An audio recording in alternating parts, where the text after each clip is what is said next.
సాయిబాబా పారాయణము. సాయిబాబా పారాయణములో మనం ఈరోజు దత్తాత్రేయుల వారే కాలాంతరాన శ్రీ పాదవల్లభులుగా అవతరించడం జరిగిందని పోయిన వారం తెలుసుకున్నాము. మనం ఈ వారం శ్రీ వల్లభావతారం గురించి తెలుసుకుందాం. సుశ్రీమంతమైన ఆంధ్రదేశంలోని చక్కటి గ్రామాలలో పీఠిక అంటే పీఠాపురం ఒకటి. ఆ గ్రామంలో సుమతి రాజశర్మ అనే ఇద్దరు బ్రాహ్మణ దంపతులు ఉండేవారు. వాళ్ళిద్దరూ దత్తభక్తులైన దంపతులు. ఆ ఇద్దరికి ఇద్దరు కొడుకులు. కానీ పాపం పెద్దవాడికి కళ్ళు లేవు, చిన్నవాడికి కాళ్ళు లేవు.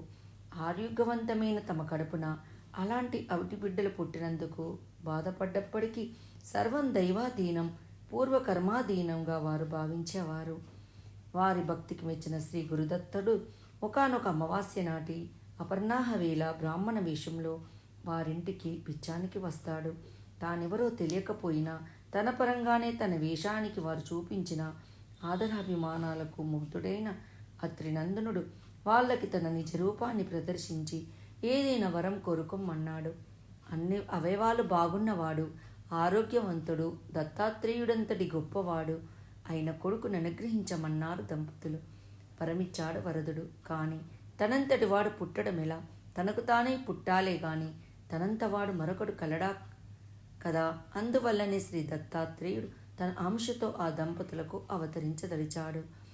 నా అంశతోనే పుత్రుడు పుడతాడు, కానీ మీరు ఆ కుర్రవాడి మాటని మీరకూడదు, అతను చెప్పినట్లే నడుచుకోవాలి అని హెచ్చరించి మరీ అంతర్హితుడవుతాడు.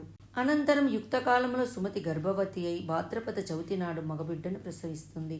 ఆ కుర్రవాడి పాదాలలో శంఖచక్రాది చక్కటి సాముద్రిక లక్షణాలుండడం వలన శ్రీపాదుడు అని పేరు పెట్టుకొని ఎంతో ప్రేమానురాగంగా పెంచుకుంటూ ఉంటారు.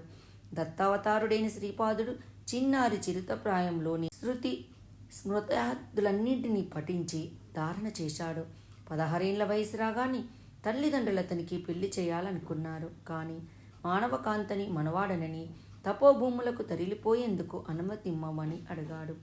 అతను దత్తావతారుడని తెలిసిన ఆ తల్లిదండ్రులు మనసులో ఆ మాట నచ్చలేదు.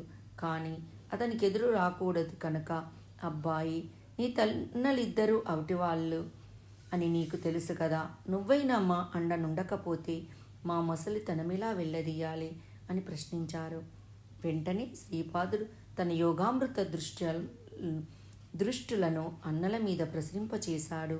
ఉత్తర క్షణములోనే వాళ్ళు సర్వాంగ సంపన్నులు, విద్యావంతులుగా పరిణమించారు.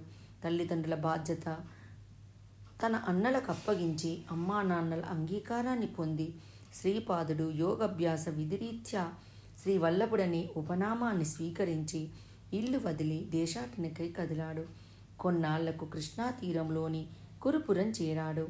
ఆ కురుపురంలోని ఒకనొక బ్రాహ్మణుడు బాలుడికి ఉచ్చారణ దోషం ఉండటం వలన చదువు అబ్బలేదు.